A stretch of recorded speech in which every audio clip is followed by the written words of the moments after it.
Assalamualaikum warahmatullahi wabarakatuh. Alhamdulillahil qail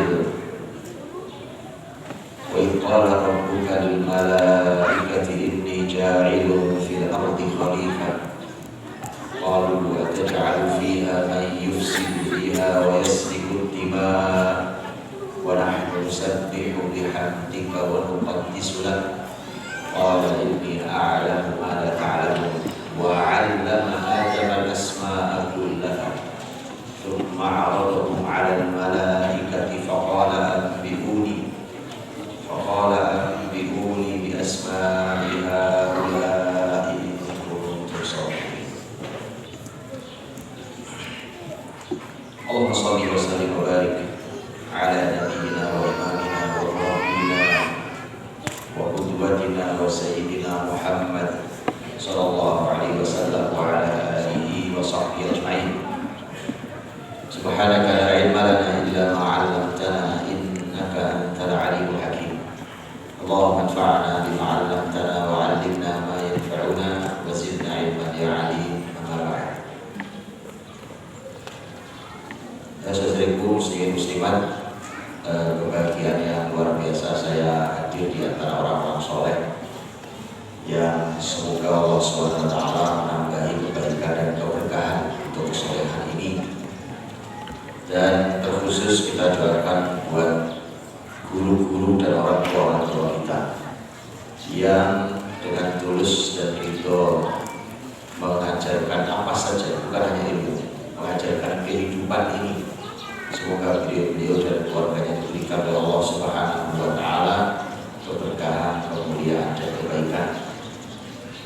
Salam taklim saya untuk ayah kita, untuk murabbi kita, untuk pimpinan pondok ini, yaitu Kiai Haji Iwan Hafizahullah wa Ta'ala. Dan momentum yang dahsyat tadi sudah kita mulai spesial. Hari ini kita saksikan bersama momentum penuh barokah. Jadi kita kumpul di sini ini barokahnya berlipat-lipat. Jadi bersyukurlah yang hari ini hadir. Jadi pulang ini mudah-mudahan kita ini, masya Allah, di diri kita ini berlapis keberkahan, kita bawa pulang. Baru saja kita lihat momentum penyerahan harta barokah, harta wakaf.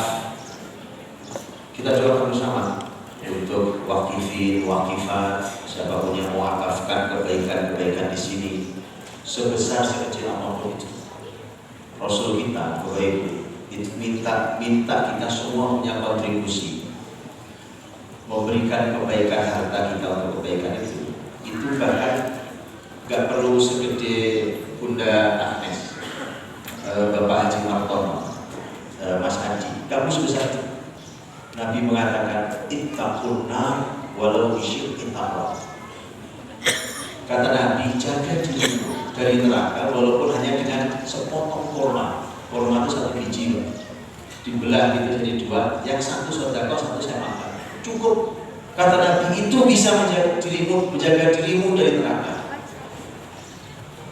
Takkan lumur. Ya. Dan masya Allah, itu yang indahnya Islam itu, bahwa kita ini semua bersama-sama. Semua itu bersama-sama. Dan itu indahnya Islam. Ya, dan saya akan mulai bicara dari sini nanti, karena ini momentumnya mahal. Momentum sangat mahal, karena bagian dari kebesaran nilai-nilai pesantren. Bahkan dalam sejarah pendidikan Islam itu salah satunya adalah perihal pendanaan. Perihal pendanaan ini. Tentu kita di awal berdoa untuk seluruh wakifin dan wakifat, baik yang masih hidup ataupun sudah tiada. Kita berdoa semoga Allah memberkahi semua amal ini. Yang telah tiada semoga Allah rahmati, semoga Allah ampuni, Allah jadikan kuburnya taman dari taman-taman surga. Dan semoga yang masih hidup Allah tambahi keberkahan pada usianya, pada hartanya, pada anak keturunannya. Dan semoga dilimpahkan oleh Allah Subhanahu wa Ta'ala limpahan keberkahan, kebaikan dan kemuliaan. Baik Bapak Ibu, teman-teman dirahmati Allah Subhanahu wa Ta'ala. Saya ingin mulai dari tema dana ini, karena ini momentum di depan mata saya. Inilah yang membedakan antara konsep pendidikan di pesantren yang diprakarsai oleh pesantren dengan konsep pendidikan barat yang hari ini bahkan sudah dipaksa masuk ke pesantren. Di sini bedanya. Karena di dalam Islam, Bapak Ibu, di dalam Islam Rasul Shallallahu Alaihi Wasallam, tadi saya juga bahagia sekali sebelum saya melanjutkan, Ustadzuna menyampaikan bahwa di sini belajar sejarah 4 tahun. Saya salam takdim untuk Baitul Hidayah. Allah berkahi antum. Mengapa? Saya agak jarang Ustaz menjumpai ada pesantren punya kurikulum sejarah 4 tahun. Saya afon saja tahu kalau di kota berapa tahun. 2 tahun, bahkan aku banyak dulu. Pekan lalu kurang lebih saya diskusi dengan via online dengan dosen-dosen Siroh di Unida Gontor via online diskusi. Alhamdulillah mencoba untuk belajar bersama. Dan ini luar biasa. Kenapa luar biasa? Bapak Ibu cukuplah bahwa yang jadi bukti bahwa akan yang luar biasa, pasti hasil luar biasa adalah Quran kita yang memandu generasi dari bukan apa-apa sampai menjadi pemimpin dunia. Al-Quran Karim itu sepertiganya adalah sejarah. Sepertiganya sejarah. Di sini nyantri berapa tahun saja? 6 tahun. Kalau 4 tahun itu artinya bahkan sudah lebih dari setengah. Dan memang sesungguhnya kalau mau dilihat di Quran itu lebih dari sepertiga. Ulama sering mengatakan sepertiga itu adalah kisah umat terdahulu. Itu sepertiga dalam Quran. Dan itu konsep Quran. Quran itu yang membangun masyarakat Arab tuh, Bapak Ibu. Bahkan yang paling terhormat sekalipun Quraisy. Itu di percaturan peradaban zaman itu tidak ada artinya. Gak dianggap itu kalau sowan ke Persia untuk bisa bicara dengan Kisra Persia, pemimpin tertinggi Persia, itu jaraknya bisa sama. Kisranya di sini, ngomongnya di ujung tembok sana. Gak pantas. Dialog sama raja itu gak pantas. Orang-orang Arab itu gak pantas. Itu sangat tidak dianggap, peradabannya gak dianggap sama sekali Arab itu. Tapi tidak perlu waktu lama.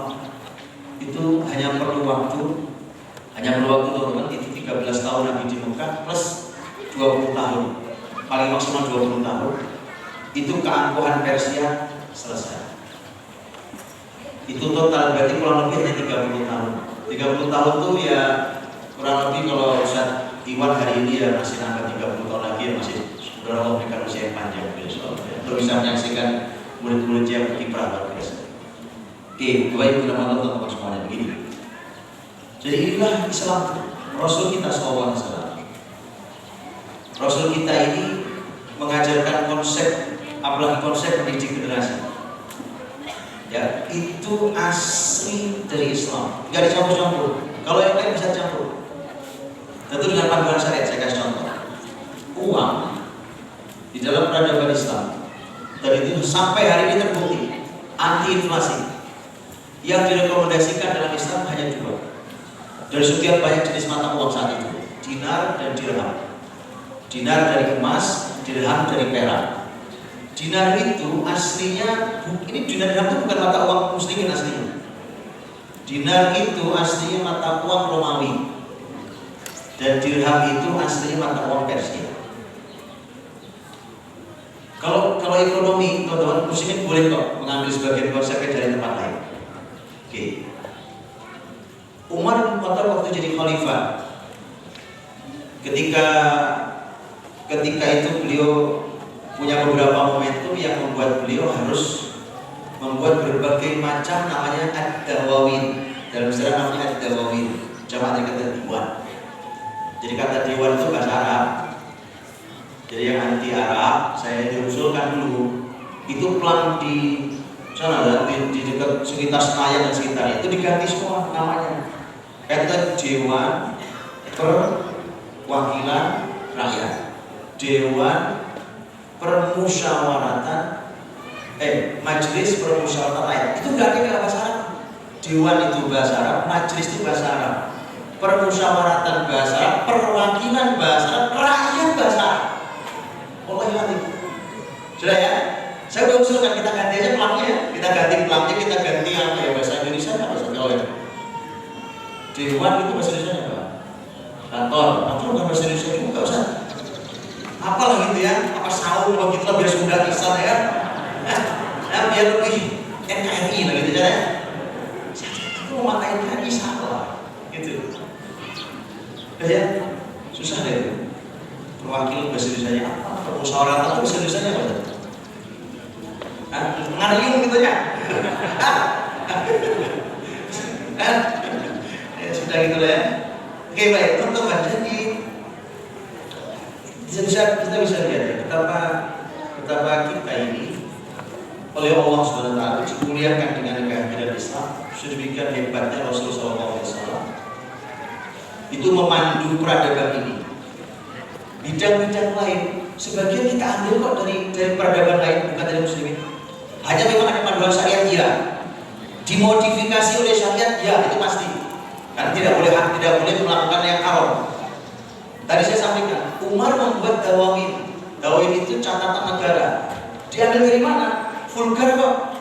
Di Persia itu catatan manajemennya lengkap. Ada dawawin itu.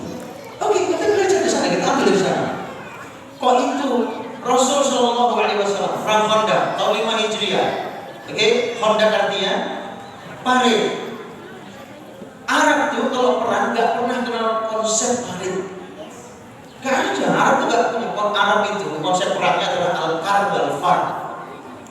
Al-far itu modelnya mulai lari sana di sini, gitu kan, pukul sana, pukul sini, itu al-kar wal-far. Maka konsep parit, konsep bertahan dengan parit itu jelas kok. Dari mana panduannya? Oh, yang usul saja siapa? Salman Al-Farisi radhiyallahu anhu. Salman mengatakan kunna idza husirna takhaddaq. Kami itu di Persia, karena berasal dari Persia. Kami kalau dikepung, kami buat manit. Nabi terima usulan itu, Nabi terima. Konsep manajemen perang diterima. Tapi teman-teman, konsep pendidikan generasi tidak sama sekali diambil dari bangsa Arab. Kenapa? Lahirnya manusia. Kita tidak ingin manusia setengah muslim, setengah kafir, gak pengen kita. Betul ya? Terlalu rumit konsep. Ketika konsep pendidikan itu dikampung, makanya saya dari dulu agak dimusuhi sama orang pendidikan. Dari dulu, yang paling marah sama saya itu orang pendidikan, orang psikologi. Gak marah karena teman-teman bilang Budi gak bisa halus dikit ada yang ngomong gitu ya. Saya bilang sudah lama saya bicara halus. Sudah banyak guru-guru ustaz-ustaz yang bicaranya halus dengan semua ini. Hasilnya apa? Kami ini korban-korban kalian, modelnya begini doang nih. Hasilnya cuma kayak kami, Islam nanggung, umur nanggung. Di Indonesia nih, hancur Indonesia gara-gara hasilnya kayak kami ini. Ini ada kegagalan pendidikan. Ini semua kegagalan pendidikan. Mau dibiarkan sampai kapan? Harus diganti, diambil alih. Pesantren ini lebih tua dari Indonesia. Jadi pesantren ini lebih tua dari Indonesia. Kita tahu adab dalam Islam, adik itu hormat sama yang tua. Apalagi kalau yang tua bukan cuma tua, tapi mengajarkan kebaikan dan berjasa memerdekakan negeri dari penjajahan. Cuma bisa bayangkan teman, itu kakak yang luar biasa. Pesantren ini kakak yang luar biasa. Makanya saya bilang ke Ustaz Duna, Ustaz Iwan dan teman-teman kemarin yang datang ke kami di Bogor, kami di Bogor pesantrennya, Al-Fatih yang madrasah di Bogor. Saya bilang bahwa kalau ada tema muadalah, tema apa, harusnya teman-teman pesantren nyampaikan ke teman-teman, kami ini kakak loh. Ingat ya, kami kakak. Jangan Anda pikir bahwa pesantren memiskin negeri ini. Pesantren itu kakak negeri ini, lahir sebelum NKRI ada.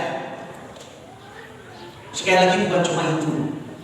Atau boleh tanya deh, coba yang pertama mendapatkan bintang 5 siapa? Jenderal besar, bintang 5 pertama saya dapat Jenderal Sudirman. Atau pikir siapa beliau? Seorang guru agama, seorang alim, mujahid dari kalangan Muhammadiyah. Kita tahu Hadratus Syekh dalam perjuangannya, itu pesantren Tebu Ireng di Jombang itu bukan cuma pesantren, itu adalah benteng pertahanan melawan penjajah yang mengobarkan perang akhirnya nanti dengan jihadnya, mengeluarkan fatwa jihad, kemudian terjadi perang sampai hari ini kemudian diperingati menjadi hari pahlawan 10 November peristiwa Surabaya. Pendiri NU Hadratus Syekh Hasyim Asy'ari rahimahullah taala. Gontor, bawahnya Gontor. Lo Gontor itu tua. Gontor itu tua, lebih tua dari NKRI. Pesantren-pesantren, saya pernah berkunjung ke pesantren tua. Bahkan tadi saya berkunjung ke pesantren yang bahkan sudah berdiri sebelum tahun 1900. Belum ada di Indonesia, baru 1945, itu masih bayi baru lahir. 1945, belum apa-apa. Negeri ini harus sadar bahwa mereka kalau mau bersandar ke pesantren, kepada kiai, kepada guru, kepada para santri, bukan hanya makhluk mulia, mereka mulia. Maka dari itu saya bilang nggak apa-apa, Anda marahi sama saya nggak apa-apa. Kenapa? Karena saya ingin kembalikan mendidik generasi ini, saya ingin kembalikan ke pesantren. Sehingga mohon maaf, saya di teman-teman Al-Fatih yang level SD itu kami ada di puluhan kota. Saya bilang puncak tertingginya orang yang mengerti ilmu syariat di semua tempat. Kenapa? Siapa yang akan memandu perjalanan halal haram itu? Siapa yang akan mengerti tentang generasi ini mau diarahkan kemana? Siapa yang tahu generasi ini masih on the track di atas syariat Allah atau sudah miring? Yang mengerti mereka. Maka biar mereka yang menentukan, mereka yang pegang fluid. Kalau kalian miring, set fluid, balik. Program rapat, atau sudah rapat, sudah jadi rapatnya, sudah keluar keputusan. Kalau kemudian ahli syariahnya bilang ini berhenti melanggar syariat, coret. Rapat mau beberapa kali pun berteman nggak apa-apa, buang saja. Begitu Muslim. Itulah Muslim itu. Baik, teman-teman Allah, jadi inilah luar biasanya ketika Islam ini mendidik generasi itu asli tidak menggunakan campur. Kalau Rasul tadi urusan perang Nabi terima ke konsep kondak, tapi untuk konsep pendidikan pernah gitu atau dengar Nabi dengan sahabat diskusi nanya itu kita pelajari konsep pendidikan Romawi kayak apa ya? Pernah atau dengar? Pernah atau jumpai riwayat Nabi diskusi dengan sahabat belajar konsep pendidikan di Persia atau Mesir kuno, bahkan Arab sekalipun? Tidak. Nabi didik sahabatnya dengan Quran. Nabi didik sahabatnya dengan panduan-panduan beliau, dengan contoh keteladanan uswatul hasanah beliau, dan seterusnya. Itu jadi para sahabat itu. Baik, teman-teman. Saya tadi janjikan saya akan bicara dari mulai pendanaan. Karena momentum mahal yang tadi perlu diparahkan. Inilah bedanya di dalam Islam, teman-teman. Saya sering sebut selalu hanya dua, bahwa dua hal ini itu penopangnya harus dana-dana wakaf. Dari mulai donasi, baik itu sedekah atau sedekahnya secara khusus adalah wakaf, spesial adalah wakaf. Dua bidang ini. Satu, pendidikan. Dua, kesehatan. Tapi dalam perkembangannya Muslimin itu membangun kehidupan mereka, bukan cuma dua bidang ini. Membangun kehidupan mereka di atas wakaf. Umpamanya begini, saya berikan contoh. Ada dulu lama saya baca buku tentang masalah aplikasi wakaf di berbagai negara Islam. Contoh umpamanya Maroko itu puncak keemasan wakaf mereka abad 7 abad 8 Hijriah. Maroko itu saat itu wakaf itu mendanai berbagai bidang kehidupan, pendidikan, kesehatan, sosial, agama, bahkan sampai ekonomi. Kebayang tidak? Bayang tidak, perekonomian dibangun di atas wakaf. Perekonomian, mohon maaf sebesar-besarnya. Tanyakan ke Menteri Ekonomi atau koordinator apalah, ya kan? Tanyakan pada Menteri Keuangan, tanyakan pada ahli-ahli ekonomi. Tanyakan ke mereka, ngerti wakaf? Saya ngomong gini karena saya ini sudah diundang dan saya sudah duduk bersama itu bukan misi kajian, rapat dengan petinggi negeri ini di bidang ekonomi syariah. Rapat hanya beberapa orang. Saya diminta untuk memberikan gambaran tentang wakaf itu seperti apa. Mohon maaf sebesarnya. Disitulah saya tahu rakyat ini pantas untuk sengsara. Mohon maaf ya. Oke lah, lupakan itu. Saya urusan santri. Saya itu kalau sudah di Bolong, saya keluar dari kantor itu kepala saya sakit luar biasa. Di mobil untuk saya sopirin, saya udah sakit kepala saya ini. Setelah itu saya dipanggil lagi, beberapa waktu berikutnya dipanggil lagi. Kita perlu diskusi lagi, saya mohon maaf, cukup sampai sini aja. Saya letakkan harapan tentang kembalinya perekonomian, kebangkitan perekonomian yang penuh barokah. Saya letakkan harapan di hadapan Pak Siti terus santri kita. Ini mereka yang akan mengantarkan ekonomi, karena mereka harus mengerti tentang penopang utama peradaban Islam. Wakaf bukan hanya yang kita bayangkan besar. Saya ini masya Allah, saya bersyukur sekali Allah memberikan kesempatan yang sangat mahal untuk belajar wakaf. Ya, belajarnya itu bukan sekolah. Ya, karena saya ini jurusannya kemana? Senangnya apa gitu ya? Masalah hobi. Belajar wakaf, lagi belajar wakaf. Saya baca segala macam, saya cek literatur. Qadarullah, saya pergi ke Kuwait. Di Kuwait teman-teman Kuwait bilang, satu dia tuh mau teman saja ke Kuwait. Saya bilang, saya nggak ingin kemana-mana. Saya cuma ingin ke acara yang saya datangi. Sama saya mau mengunjungi adik kelas saya. Siapa Ustaz? Musari Rosin. Adik kelas saya. Sezaman dengan saya adik kelas. Cek ke rumahnya, bilang saya mau ketemu beliau. Langsung diterima oleh beliau, ngobrol sama beliau terus. Tapi ada kunjungan yang saya tidak duga tapi sangat barokah. Teman-teman mengajak saya ke beberapa tempat. Salah satunya adalah Kementerian Wakaf Kuwait. Saya bilang saya ingin ke perpustakaan. Diajak masuk ke kantor, dia masuk ke perpustakaan, ketemu dengan kepala perpustakaannya, seorang dokter dari Mesir. Kemudian setelah itu luar biasa. Yang paling barokah adalah begitu selesai saya kunjungan, ditemui oleh beliau, disodori beberapa lembar kertas, kemudian bilang, Anda mau buku yang mana? Itu isi daftar buku, dicontrek saja. Saya bilang, saya nggak mau contrek. Lu kenapa? Karena semua buku saya perlukan. Nah, simpel kan? Dan ngapain saya sudah contrek? Semua ini saya perlukan. Kata mereka, siap. Kami kirim, kami cek di gudang. Walaupun ini Anda bisa download semua di web kami, tapi akan kami kirim. Semua yang ada stoknya kirim. Saya pulang ke Depok, gak lama setelah itu buku itu datang, lumpur di meja saya, buku luar biasa, itu yang salah berbulan-bulan namanya. Di situ saya tahu betapa hari ini kita belum melakukan apa-apa dengan wakaf. Kalau dunia pendidikan, belum, kita belum apa-apa. Insya Allah saya doakan. Nanti kalau ada yang baik yang saya lakukan, saya bagi. Bukan cuma ilmunya, duitnya saya bagi juga sekarang.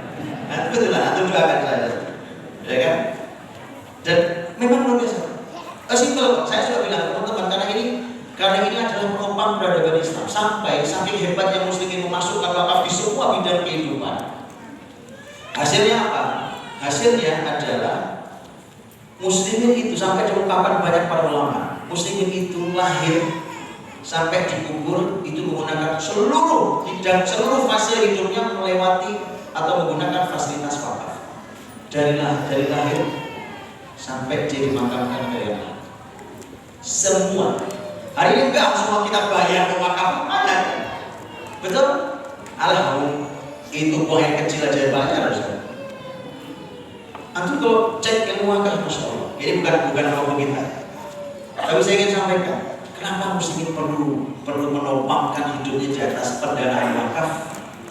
Karena inilah dana yang tidak terbatas itu satu, dan yang paling penting ada inilah dana yang barokah. Terbayang tidak, anak-anak kita didik di sekolahan. Tolong dong tanya sama yang mendirikan sekolah, Pak, ini bangun dari mana? Oh, ini kami minjem di bank. Anak saya macam mana? Anak saya bisa barokah itu dididik dengan harta riba? Tapi ini bank syariah, Pak. Nopong ya. Oke. Bagaimana ceritanya? Terus bagaimana? Kita ini ingin menghadirkan generasi hebat. Ulama sudah mati-mati, jangan didik pakai uang haram. Lahmun nabata min suhtin fannaru aula bih, kata Nabi SAW. Kan itu daging yang tumbuh di anak kita, saya semua. Daging ini kalau tumbuh dari barang yang haram, neraka lebih layak baginya. Pasti susah didik generasi soleh. Duitnya haram, subhan, ya kan? Gimana mau didik itu? Nah, pesantren itu udah hari sejak awal pesantren Indonesia, ya kan? Dari awal itu semua pesantren wakaf. Semua, bukan cuma tanahnya, semua pesantren wakaf. Yang lebih hebat nanti ini masih jadi PR, insyaallah Bapak Ibu Hidayah sekaligus untuk kami. Itu adalah bahwa operasional ini nanti kita akan tutup 100% dengan dana wakaf produktif. Itu kita bareng-bareng satu ini, insyaallah. Wakaf produktif. Kalau saya sudah minta ke orang tua murid di tempat saya bilang doakan saya. Gak lama lagi insyaallah, saya tidak tahu kapan. Begini orang asli juga nggak tahu. Tapi saya sudah jalani konsepnya, saya sudah jalani prosesnya. Gak lama lagi insyaallah pesantren ini saya gratiskan. Sama di sini juga akan digratiskan. Saya umumkan, agak sopan nggak apa-apa. Dengan ada G-nya tapi saya umumkan, agak sopan nggak apa-apa ya? Enggak. Ini supaya menyebar kebaikan itu. Dan nggak akan mengurangi kualitas. Karena memang dulu pun kita dididik oleh para kiai kita aslinya gratis. Itu yang membuat ilmu-ilmu itu barokah sampai ke kita. Tidak ada unsur duniawi karena nyari duit, salah niat. Terus bagaimana ceritanya? Mau menghasilkan anak-anak hebat. Kalau model pengajarnya seperti itu, kan tidak mungkin. Makanya Masya Allah, saya bilang, kalau antum mau lihat, saya masih ketemu dengan Masya Allah para ahli ilmu yang tulus ajar. Apakah mereka kemudian hidupnya susah, miskin? Enggak juga. Tapi ini masalah ketulusan, masalah keikhlasan yang luar biasa. Jadi teman-teman, ini poin pertama nih, ya, dan ada kabar gembira bagus. Ini kalau kita jalani, insyaallah saya sampaikan ke antum di sini, ya kan? Tahukah antum aslinya dulu dalam sejarah Islam pesantren, kampus-kampus Islam, ya kan? Zaman dulu kan sekarang saya bicara. Dan itu akan kita kembalikan. Dulu mereka lah yang menopang perekonomian negara. Makanya saya agak anti dikit dengan dana pembelian negara. Saya tahu negara saya utang 40 triliun, dan saya keluar kemana-mana, saya ingin membangun negeri ini, saya ingin membangun negeri ini. Kalau saya ingin membani negeri kok. Jangan saya membani negeri ya, saya makanya nggak ambil saja. Antum ambil saja. Bagi-bagilah kayak lain terserah. Saya amanahkan bagi pada orang-orang baik ya. Dan kenapa? Ya subhanallah. Teman-teman, jadi begitu luar biasanya pendidikan Islam itu dulu sampai menjadi tulang punggung negara. Kampus pertama yang diakui oleh PBB namanya kampus Qarawiyyin. Adanya di kota Fas, kota Maroko, di Maroko. Itu oleh PBB diakui sebagai universitas tertua di dunia. Qarawiyyin sampai sekarang masih berfungsi sebagai kampus. Aslinya masjid, karena gini teman-teman, tidak ada muslimin bangun sekolah yang aslinya enggak, bangun kampus yang aslinya bukan masjid itu hampir enggak ada. Antum boleh cek kampus tua manapun, Al-Azhar, Jami'ah Azhar aslinya menjadi Jami'ah Al-Azhar. Qarawiyyin pun jami' Qarawiyyin, mesti jami' menjadi Jami'atul Qarawiyyin. Az-Zaituna, kampus besar dan juga sangat tua, juga sama, Jami' Az-Zaituna. Mesti jami' aslinya, tapi kemudian jadi universitas. Itu kampus-kampus yang saya sebut tadi itu, teman-teman. Itu mereka bukan cuma tempat melahirkan ulama dan ilmuwan, tapi pendanaan saking banyaknya muslimin wakaf ke kampus itu sampai anggarannya kelebihan, Ustaz. Di sini belum kelebihan, Ustaz. Belum, Ustaz ya. Suatu hari kelebihan, benar, Ustaz. Ada cerita ke antum karena ini saya ingin menularkan ini pada semua kita. Pada semua kita. Yalah, ini harta yang kita abadikan di sisi Allah SWT. Kita ingin tularkan ini. Dan kita bisa lakukan. Di saat itulah muslimin akan kokoh berdiri di atas kakinya sendiri, merdeka di negeri sendiri. Ya, bukan menjadi mayoritas yang terzalimi. Mereka itu, kalau negara kekurangan uang, negara akan datang sowan kepada Syekhul Ma'had, kepada mudirnya, kepada rektornya, pemimpin tertingginya, sowan kemudian mengungkapkan negara sedang kekurangan dana sekian. Apakah pesantren ada anggaran nganggur? Mereka bilang banyak. Perlu berapa? Perlu sekian. Oke.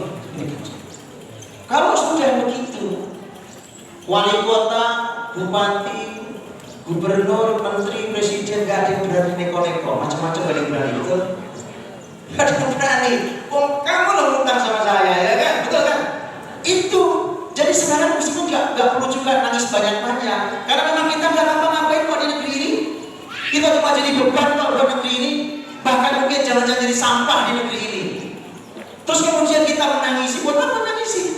Mending kita bangkit, kita hadirkan, kita kembali munculkan. Bahkan pesantren-pesantren itu bukan beban negara. Pesantren itu penyelamat generasi.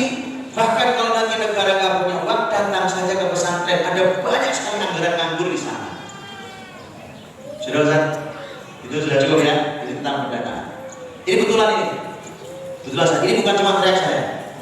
Doakan saya dan mudah-mudahan Bapak Ibu nanti suatu hari akan mendengar bahwa peristiwa itu terjadi. Karena ini bukan sebuah guyonan, bukan sebuah hayalan. Ini nyata adalah sejarah Islam.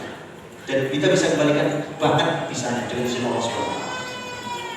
Baik, teman-teman Allah. Kalau itu pendanaannya agar dananya barokah. Kalau sudah begitu, tadi guru kita Kiai Iwan sudah sampaikan kepada kita. Tadi beliau menggunakan istilah tripartit. Beliau sampaikan 3 unsur ini harus saling membantu.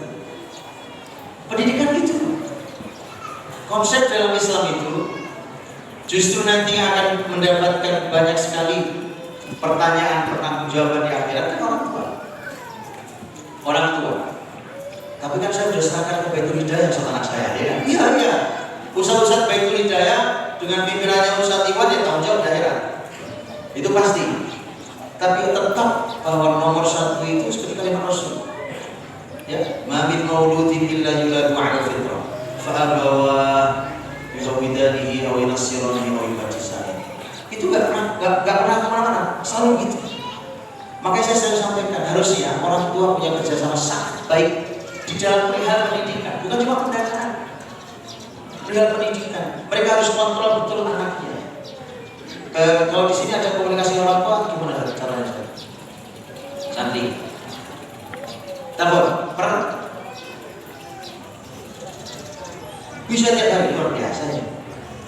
Karena dia tidak bisa tiap hari, betul ya? Asal punya uang, itu syarat.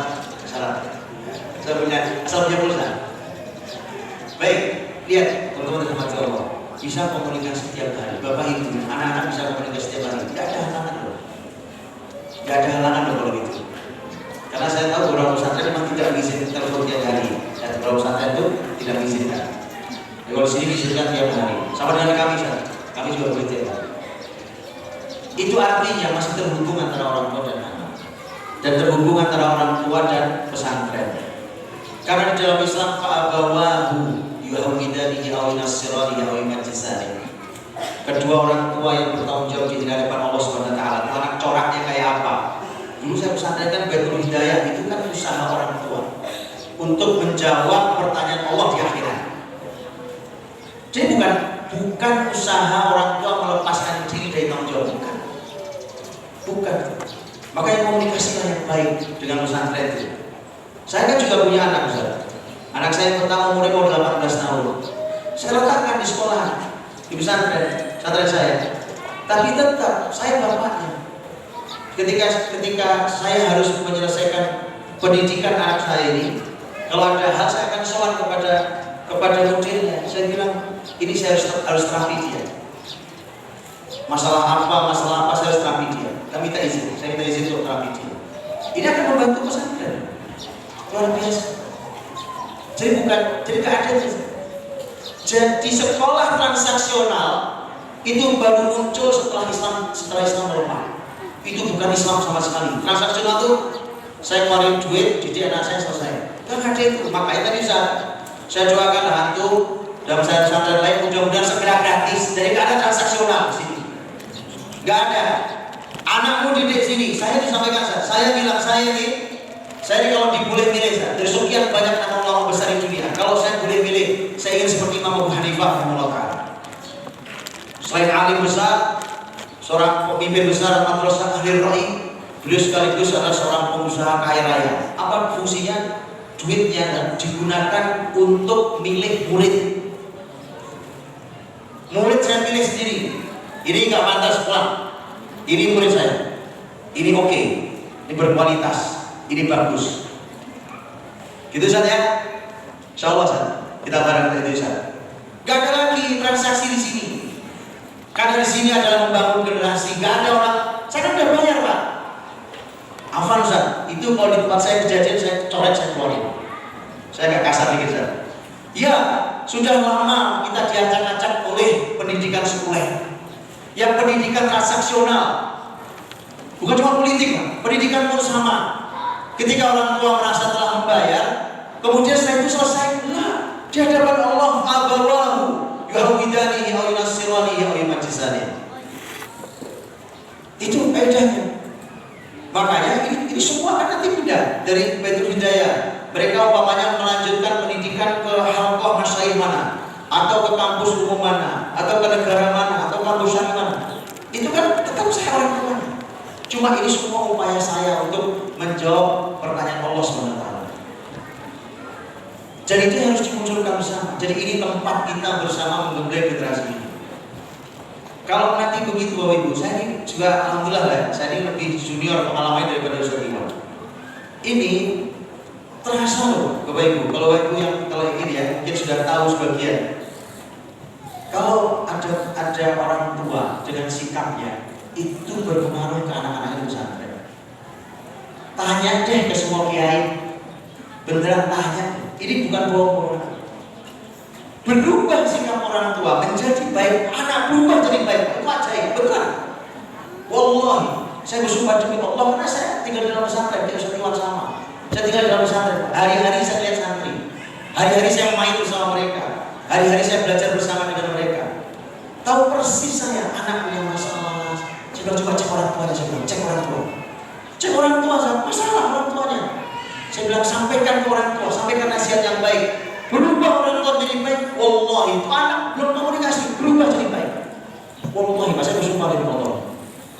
Itu hari-hari, aku boleh tanya ke semua kiai, ke semua guru, ke semua pesantren. Pasti begitu jawabannya. Jadi, ayolah kita jaga bersama-sama. Jadi kenapa bisa begitu kok tersambung? Padahal kan jauh ngajinya di Baitul Hidayah, rumah saya di mana? Di luar Jawa jangan-jangan. Ya, karena mereka ini kan darah daging. Itu darah kita, daging kita. Itu artinya mereka itu adalah kita. Kita bermasalah, mereka masalah. Kita baik, mereka baik. Gitu, karena mereka adalah kita. Makanya akan mudah sekali mendidik itu asal perbaiki kita. Dan itu nasihat Imam Syafi'i rahimahullah. Jadi kan kepada para guru, nasihatnya gitu, perbaiki dirimu sebelum kau perbaiki muridmu. Kenapa? Karena kita awalnya adalah kita sumber awalnya. Baik, jadi kerjasama yang sangat baik. Guru-guru Guru-guru yang di pesantren Baitul Hidayah umpamanya, mereka pasti ada upaya untuk upgrade dirinya. Pasti dengan semua apapun terus berupaya untuk upgrade dirinya. Tetap manusiawi, gak ada yang sempurna, tetap. Makanya tadi itulah perlunya kebersamaan yang sangat indah. Para santri di sini akan berjuang sekuat tenaga, Masya Allah, tabarakallah ya. Makanya mereka ini sebelum subuh bangun, aktivitas seharian, yang belajar, yang ini, yang itu, nanti tidur jam berapa, begitu setiap hari. Makanya kalau lagi liburan tidur terus lagi gitu ya. Iya, saya bilang biar tidur. Gini, saya punya usulan, orang tua suka marah-marah, kadang-kadang protes. Anak saya pulang pesantren tidur terus, Ustaz. Saya ajarin, gampang caranya. Ustaz, ada liburan kan Ustaz di sini ya? Kapan libur Ustaz? Kapan libur Ustaz? Bulan apa? Oke, saya usul Ustaz, buatin acara seminggu full, pesertanya Bapak Ibu. Programnya persis sama dengan harian santri selama seminggu. Setuju? Setuju Ustaz? Enggak gini. Orang tuh kalau nggak pernah merasakan, kita cuma bisa komentator, sifatnya di komentator saja. Ayo bismillah, beneran. Wallahi indah barokah. Gitu Ustaz ya. Habis subuh ngapain Ustaz di sini? Tilawah. Indah banget loh, barokah loh. Sampai jam berapa Ustaz? Sampai 7:30, habis itu aktivitas pribadi. Habis itu belajar sampai 12:30, habis itu tidur siang, habis itu olahraga, habis itu ke masjid lagi, habis itu malamnya belajar malam sampai tanggal 10, sore baru istirahat atau belum? Istirahat. Siap ya Pak ya? Insyaallah, suami istri, bapak ibu, anak-anak nonton aja. Anak-anak boleh di sini, tapi main di situ, oke? Giliran orang tuanya yang mencoba. Gak usah lama-lama, seminggu aja Ustaz. Siap Ustaz ya? Siap. Saya mau buatin sama teman saya, supaya kita rasakan, oh ini ya perjuangannya hafal Quran, oh ini ya perjuangannya menuntut ilmu syar'i itu. Nah pelajarannya sama ini Ustaz dengan santri. Oh iya dong, biar sama rasanya, sama itu mas santri. Iya, nggak masih sama persis enggak. Artinya dipilih kan oleh pesantren, pelajaran apa yang juga manfaat Bapak Ibu. Tapi santri itu kan kadang-kadang kalau belajar kan nggak mesti cuma dengerin ceramah begini, nggak satu arah gitu kan. Ini santri harus mengulang-ulang, santri harus ini dikasih target, dikasih ini, kasih PR, kasih segala macam. Bismillah ya. Saya udah banyak usul di sini banget. Wallahi Ustaz, kerjasama ini maksud oleh kiai kita dan itu begitu maksudnya. Supaya kita saling tahu, saling rasa indah berbersama ini. Dan itu yang dimau oleh syariat Islam. Itu yang kita bisa lihat dalam Sirah Nabawiyah. Dalam Sirah Nabawiyah, lihat ya, kerjasama sangat indah. Kalau gurunya adalah Rasul, saya kasih contoh orang hebat dalam sejarah Islam. Abdullah bin Abbas adalah Abdullah bin Abbas orang hebat, carilah orang hebat satu ini. Ya kan, ini ajaib. Ini disebutnya sebagai Fatan Kahul, anak muda tapi tua. Ini Abdullah bin Abbas ya, muda tapi tua, itu Fatan Kahul. Umar bin Khattab sang khalifah itu kalau menemui masalah sulit di negara yang dipanggil dia. Bukan orang tua bukan. Orang tua ilmunya banyak, pengalamannya banyak, tapi nggak menyelesaikan masalah. Ya kan? Kalau saya di Jakarta itu ya sampai sekarang sih banjir, alhamdulillah belum selesai lah sekarang gitu ya. Sudah ganti sekian presiden, sudah ganti sekian gubernur. Gitu ya. Kenapa? Karena syarat jadi presiden di Indonesia itu ya minimal 40 tahun umurnya. 40 tahun itu sudah capek loh, capek dengan pertikaian partai, capek dengan pertikaian masa lalu, konflik dengan orang lain, pengalaman ini, pengalaman itu. Jadi bukan cuma pengalaman kebaikan, sudah banyak juga yang lelah dengan konflik masa lalu. 40 tahun. Kalau 40 tahunnya jadi nabi, masya Allah, kan? Ya itu makanya kemarin juga saya bilang di Fajrul Salam, saya bilang besok nanti pasal itu insya Allah kita akan hapus, insya Allah pasal itu kita hapus. Yang hapus pesantren, tapi sudah dihapus dulu sampai santri-santri ini tumbuh dan layak jadi pemimpin. Kita akan hapus supaya sudah kita siapkan mereka adalah pemimpin. Gak perlu dalam sejarah Islam pemimpin 40 tahun ketuaan Ustaz. Atau cek pemimpin dalam Islam muda-muda, yang tua ada ya, tapi muda-muda. Berikutnya setelah Khulafaur Rasyidin itu pemimpin muda-muda. Ya, Mudah-mudahan luar biasa dalam sejarah. Antum kalau matal fatih jadi sultan 22 tahun. Tadi Ustaz sudah nyebut Harun al-Rasyid, betul kan? Pemimpin hebat di dinasti Bani Abbasiyah. Antum tahu dilantiknya malam Jumat, dilantik jadi khalifah umur berapa? 20 tahun. Baru dulu sendiri beda 2 tahun saja jadi khalifah. Apa enggak hebat ya kan? Wilayah kekuasaan ibu kota Baghdad, wilayah kekuasaan yang membentang di bumi timur sampai barat, utara sampai selatan. Begitu lah. Ini bukan khayal, Pak. Saya sedang bicara sejarah yang pernah dimiliki muslimin dan itu bisa dikembalikan oleh muslimin dengan izin Allah SWT. Ya, jadi sudah ya itu kerjasama yang indah bersama ini. Kan tadi saya bilang bahwa Rasulullah SAW contohnya Abdullah bin Abbas, gurunya Rasulullah SAW. Apakah orang tua dia? Oh, enggak. Abbas, ayahnya Abbas, mama Nabi Abbas radhiyallahu anhu. Abdullah bin Abbas ini, Abdullah ini sebenarnya baru ketemu Nabi itu sekitar tahun 7 Hijriah. Jadi Abdullah bin Abbas ini pindah ke Madinah itu Nabi sudah sekitar 7 tahun di Madinah.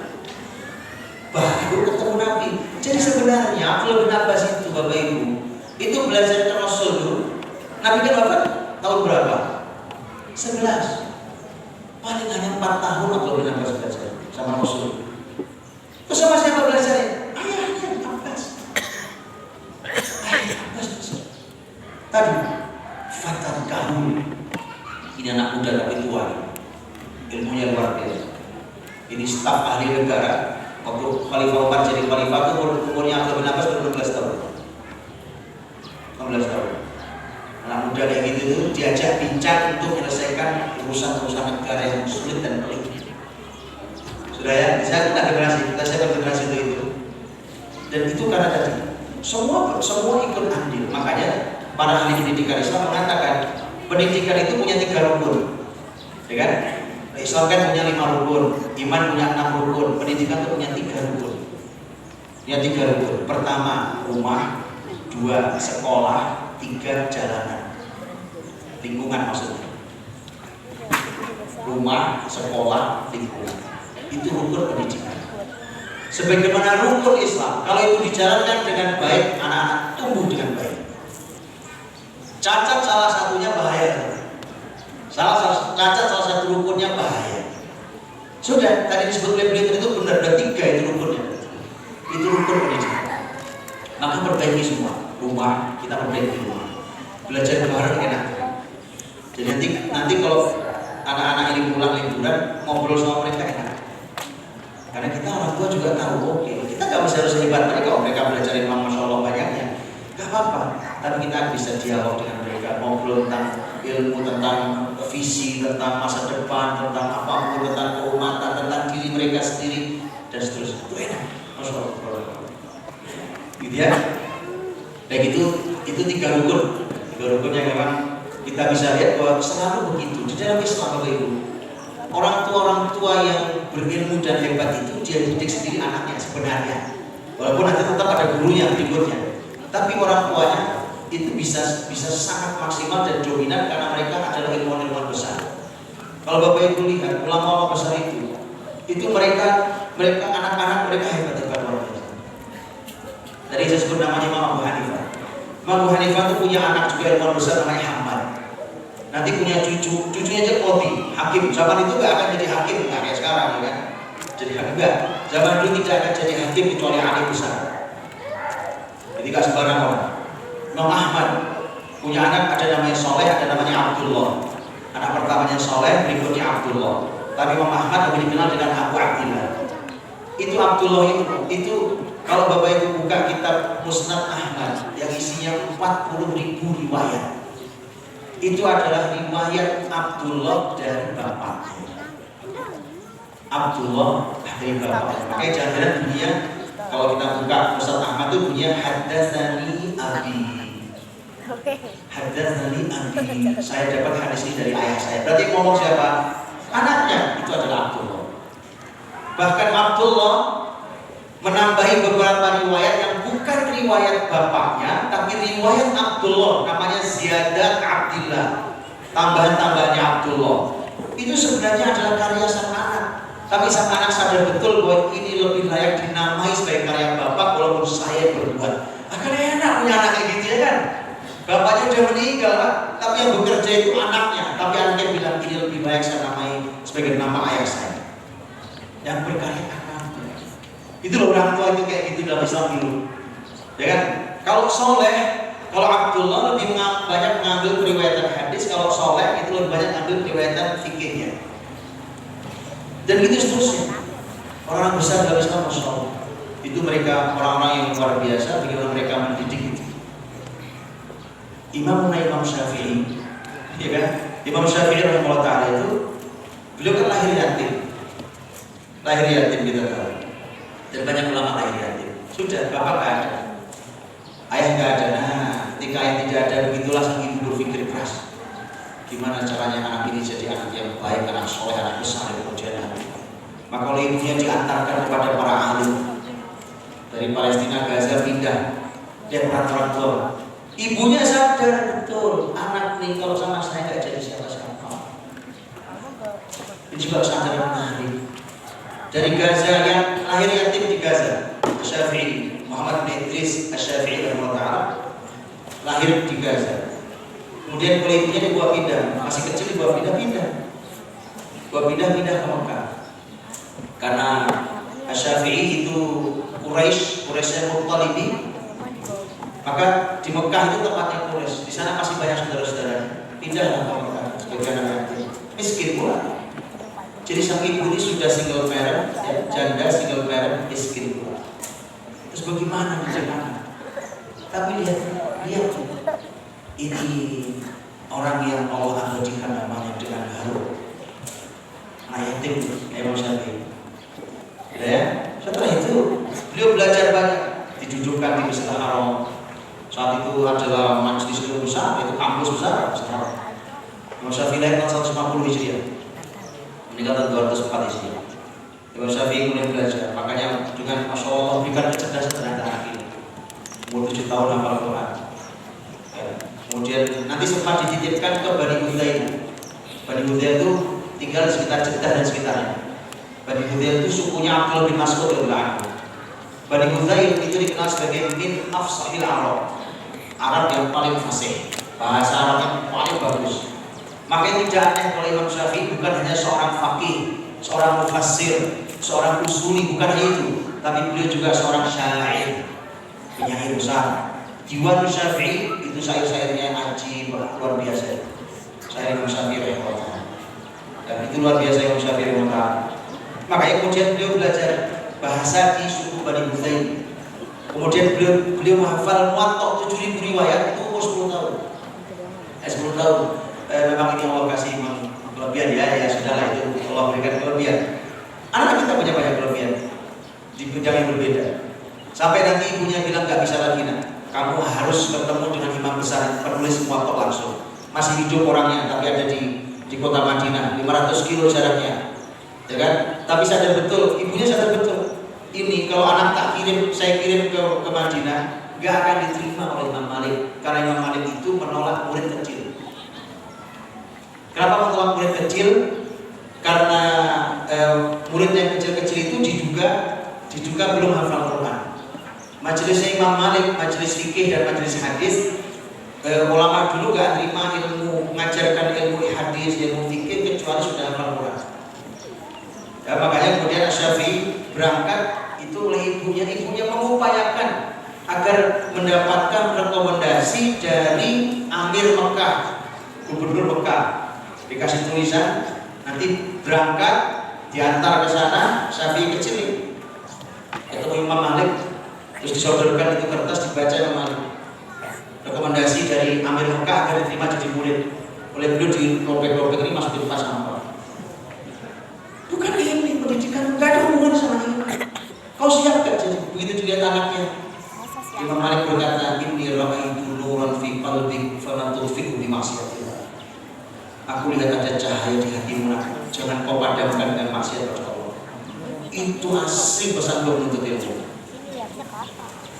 Ya guru kan, baru lihat inilah saudara. Gitu ya. Itu guru tuh. Atau tanya lah Ustaz ini. Lihat ini tahu kan? Oh ya. udah kayak setengah dukun memang ya. Sakti itu ya, memang begitu, jalan Islam begitu. Iya, masya Allah. Atau tahu Ar-Razi alim besar dalam Islam. Ar-Razi punya buku judulnya Firasat. Bukunya judulnya Al-Firasat. Terus dikasih di bawahnya tulisannya mengetahui akhlak dan karakter manusia seakan mereka buku yang terbuka. Jadi lihat gini nih, sudah nggak usah ngomong, nggak usah ngomong juga apa. Aku tahu kok halamanmu yang kelima barisnya kesekian bunyinya begini dirimu itu. Jadi kamu kayak buku yang terbuka kok bos saya. Kayak gitu. Itulah Islam itu sampai kayak gitu guru-guru itu. Oke, makanya Imam Malik terima jadi murid karena suruh baca. Kamu baca Quran, saya udah hafal. Oke, kamu baca, dibacakan kitab Muwatta. Oh dia hafal Muwatta. Ini penulis di depan matanya sekarang. Maka senang sekali Imam Malik diterima jadi murid. Dan memang ternyata Allah berikan kecerdasan luar biasa. 16 tahun. 16 tahun nyantri sama Imam Malik rahimahullah ta'ala.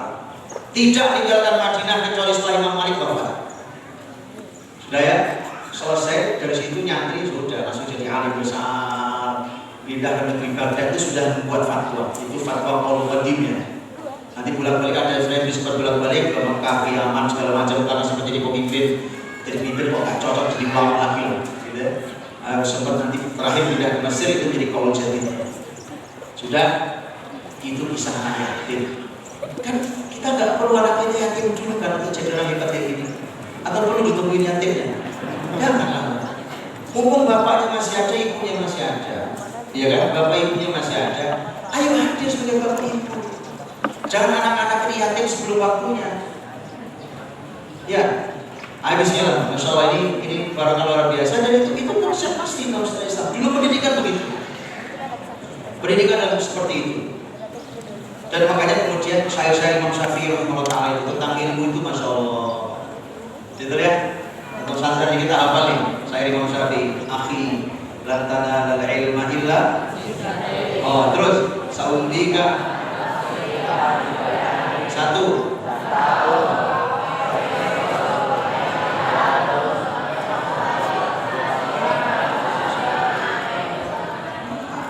Ngerti Ibu?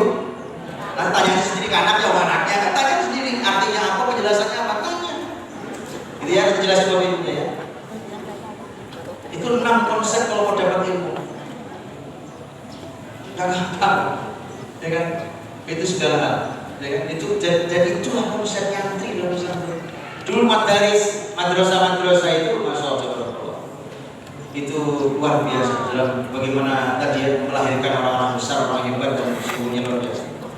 Tadi apa teman-teman? Nomor 1 apa syaratnya? Kecerdasan. Ini nih Pak, kecerdasannya ada PR. Bukan masalah anaknya IQ berapa bukan itu. Ini anak kita semua punya kecerdasan. Berbeda-beda pasti, karena kita ciptakan beda-beda. Saya cuma minta satu Pak, jangan ditumpulkan kecerdasan mereka. Bapak Ibu tahu nggak tumpulkan kecerdasan pakai apa? Ada yang tahu? Tumpulkan kecerdasan pakai apa? Tumpulnya kecerdasan itu, tumpulnya. Kalau tadi sudah jelaskan maksiat itu pasti. Saya tambah satu hal. Ini kesia-siaan dan ini banyak terjadi hari ini. Tumpulnya kecerdasan itu dengan menggunakan hiburan. Loh, terus apa nggak boleh kita hiburan? Begini. Islam ini agama yang Masya Allah indahnya. Hiburan pasti boleh, tapi entertainment, game yang hari ini sampai melampaui batas seperti kita lihat hari ini. Anak membuat video gak ada gunanya sama sekali, ya kan? Generasi TikTok gak ada gunanya sama sekali itu, ya kan? Ada yang bagus, karena itu ada yang manfaat bagus saya tahu. Tapi coba lihat, ada banyak kesalahan sampai kita ngeliatnya jijik, jijik geli lihatnya. Nah, coba yang seperti itu, teman-teman, itu pasti tumpul kecerdasan. Dalam Islam itu tidak pernah sejalan antara ilmu dan hiburan, antara ilmu dan hiburan tidak pernah sejalan. Bahaya kan? Dalam peradaban Islam tidak pernah sejalan antara ilmu dan hiburan. Kalau Bapak Ibu buka kalimat ini, kalau Bapak Ibu buka di dalam bukunya Dr. Tariq Sweda, Al-Andalus At-Tarikh Al-Musawwar, di muqaddimahnya ditulis kalimat.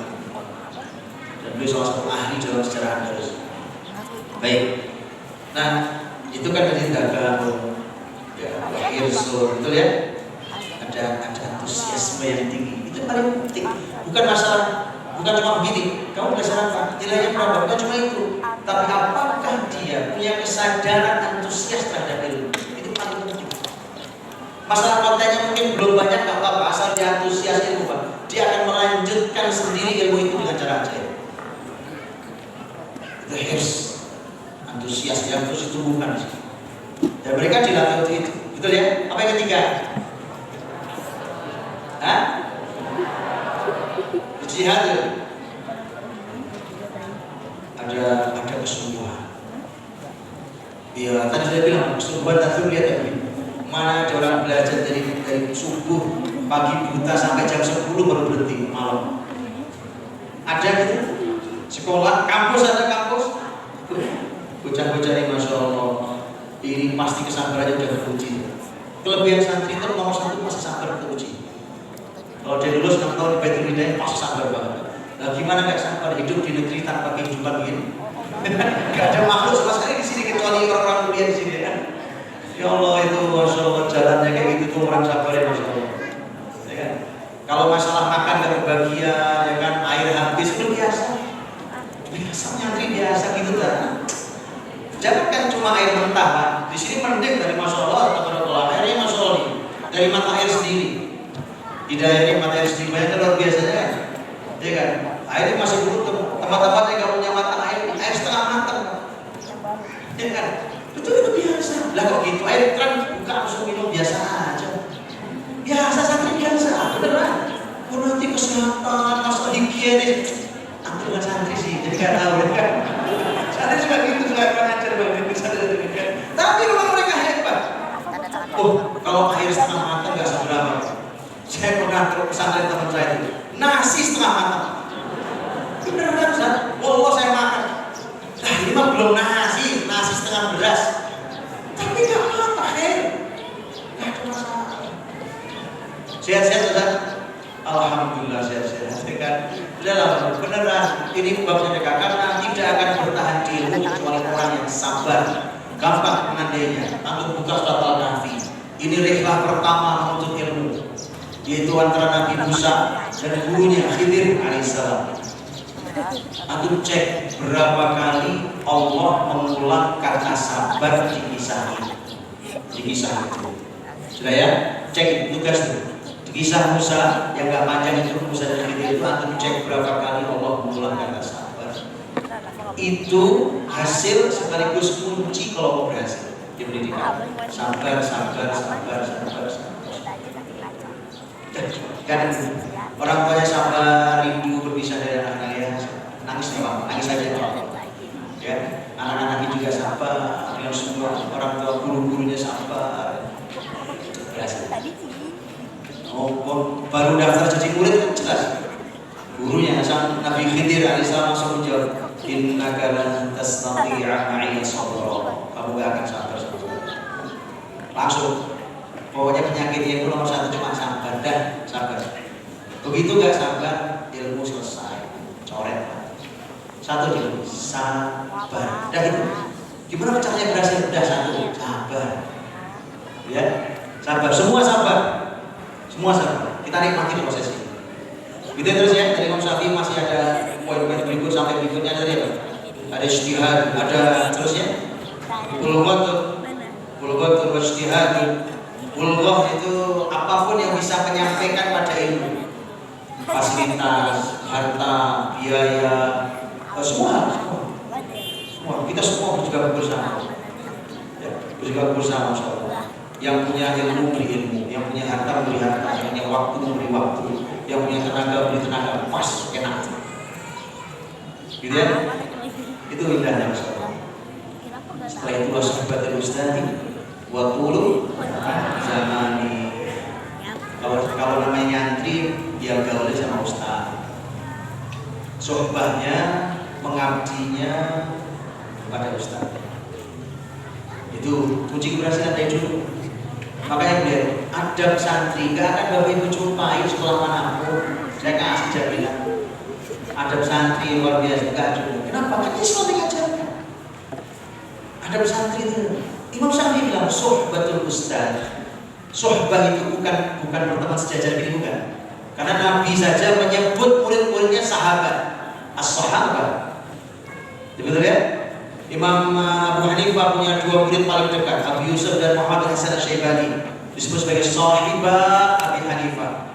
Ini dua sahabat Abu Hanifah, bukan sahabat murid itu. Cuma ini bahasa tawadhunya para guru. Ya ini sahabat saya, padahal murid. Dan Muhammad Hasan Asy-Syaibani itu dari kecil ditemu Abu Hanifah, ya kan? Abu Yusuf juga dari kecil ketemu Abu Hanifah. Bedanya Muhammad Hasan orang kaya, Abu Yusuf orang miskin. Ketemu dari kecil, murid dari kecil, tapi disebutnya sahabat. Ya, jadi artinya bersohbah pada ustaz, berteman dengan ustaz, baik sama ustaznya, mengabdi pada ustaznya dengan adab yang tinggi. Itu ujian itu bukan cuma dengerin, nyatet, ngafal, ujian lulus, itu bukan ilmu. Itu bukan ilmu. Itu konsep ilmu sekuler hari ini begitu. Gak ada, dalam Islam gak ada. Itu tuh gak ada.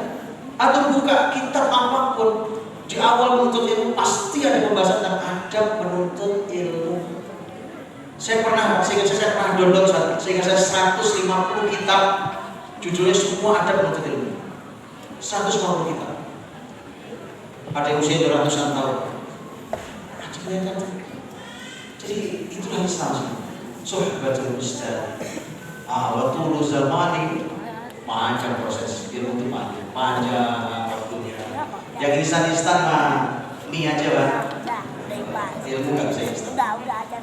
Kursus instan ya itu nggak akan jadi ilmu pokok.